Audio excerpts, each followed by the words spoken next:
What's going on, YouTube? I'm back in the Low Key Cave, Keyshawn Knobs YouTube page, aka Mr. Low Key, and we back with another TV show review, and we back with one of my most anticipated shows of 2025. Of course, if you follow the channel, you already know this is my favorite spinoff of the Power universe.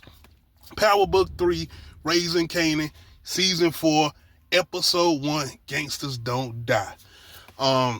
I wasn't expecting the episode we got, but I don't mind it, and I actually appreciate it because it's like we getting some things out the way as far as how Unique was able to come back, who was helping Unique as far as getting him back on his feet to come back, and what was he doing in the process of showing up at the end of that episode as far as last season after his brother Ronnie was killed or whatever.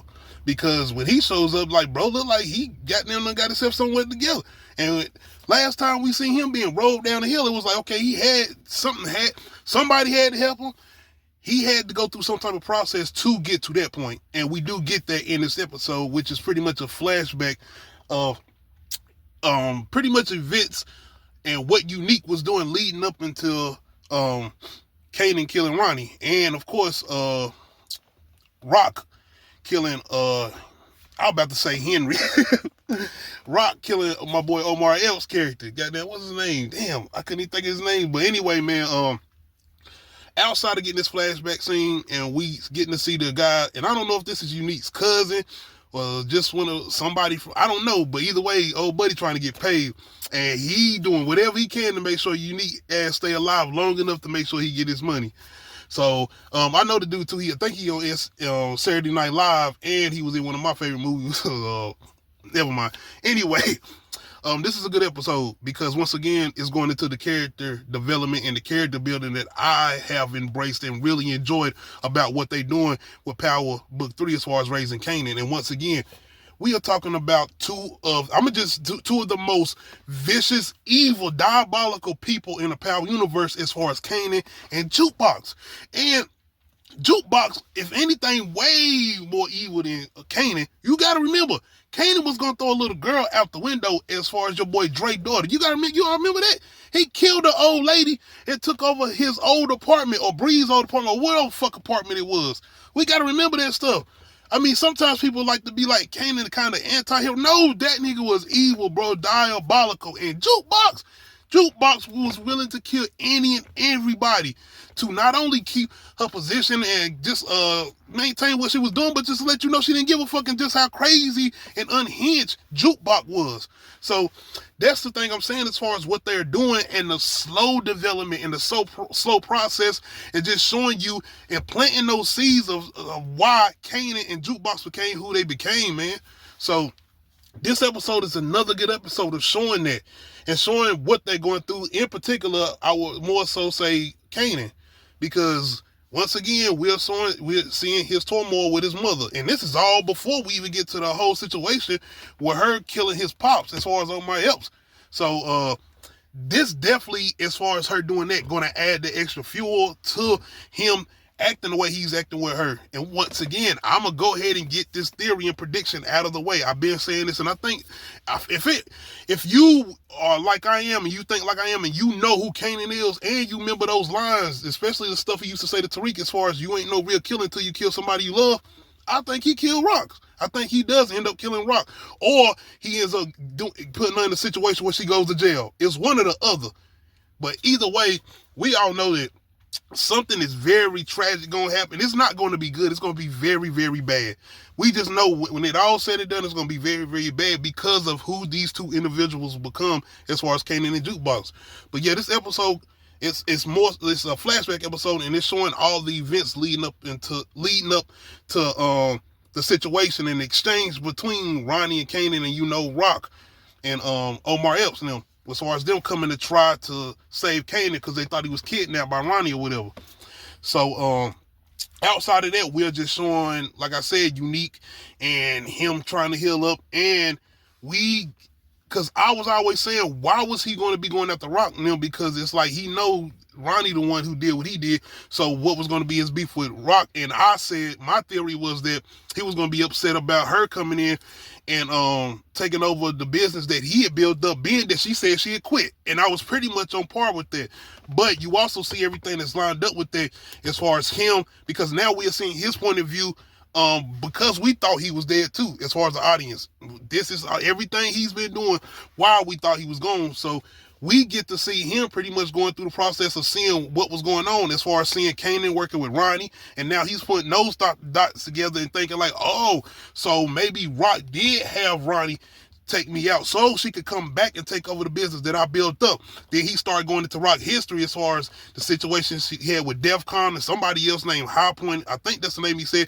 But basically her always being conniving and setting up the people or the men that she's with. Point intended, your boy Omar Epps' character and what she ends up doing to him. So it's like, oh shit, I see it. But we know that ain't the situation. But still, that's what's going to make it interesting, and it's giving us our reasoning for the warpath that Unique going to be on. Outside of that, in this episode, once again, being a flashback, we're seeing the events leading up into the situation with Jukebox, and before she ends up going into custody because with the situation with the feds or whatever, and her having conversations with Nicole's dad, once again, character development, seeing us going through that process of her still kind of not really grieving so much, but them coming to piece together and seeing the support that Nicole's dad is still giving Jukebox. Very important scene, man. I really enjoyed that too. This is a very good grounded episode. It's not a lot of action and anything going on. It's just a very good grounded episode and more of great character development with everybody across the board. We got us with Lou. Your girl showed back up. His first girlfriend, the one that was messing with Crown. I forgot her name, but your boy, goddamn, famous sister. And we still ain't no famous in this first episode, so we still don't know what's up with that. But we get famous sister showing back up, and you can tell Lou definitely still he hurt. Your boy hurt.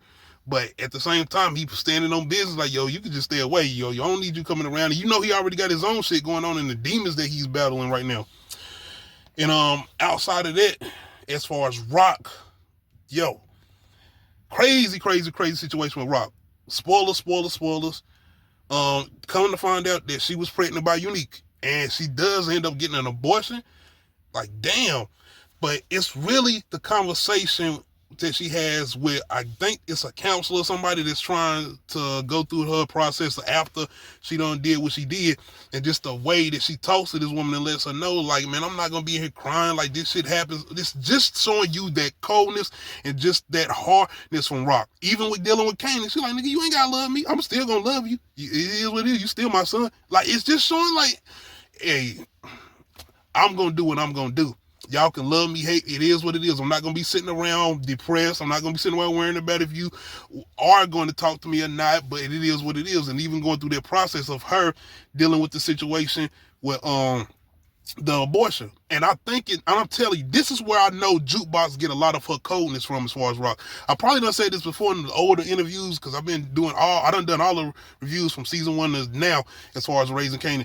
But definitely this is a lot of that coldness that I see in Rock, that I see in Jukebox, especially in the original Power. Definitely can't wait to get those answers of what actually happens. But like I said, this is great character development. Even with Marvin, man, and just seeing him pretty much going into situations with Kanan, because Kanan has a right of paper on his grandfather, because this is the situation dealing with the whole thing with him having to abide by these certain rules, or he's going to go out of custody of his mother into like a foster system or something like that. But yeah, he has the right of paper on his grandfather, and this is once again more great character development as far as just the family and him getting more understanding on his mother's side as far as his grandfather. But I didn't know that. Well, maybe they don't say it before. Maybe I missed this, or maybe I forgot about this. But his Rock's father, Marvin's father, and Lou's father committed suicide. But outside of that, it's them going into him used to be a prize fighter and just the kind of person he was. He talks to his grandmother as far as Kanan, and he talks to Lou, and he getting different perspectives from everybody. More so, the love is coming from his grandmother and her kind of being that honesty. It is a situation with his grandmother too that I think is a great development, and I'm glad we got this flashback episode leading more up into kind of, I think there's going to be that animosity with Kanan even more towards his mother, and as far as the situation that's going on with his grandmother having cancer, and she she only telling Kanan what the situation is.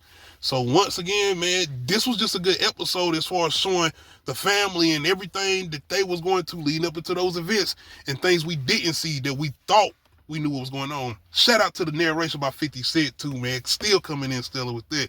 But yeah, man, outside of that, just showing where Unique's head is going to be.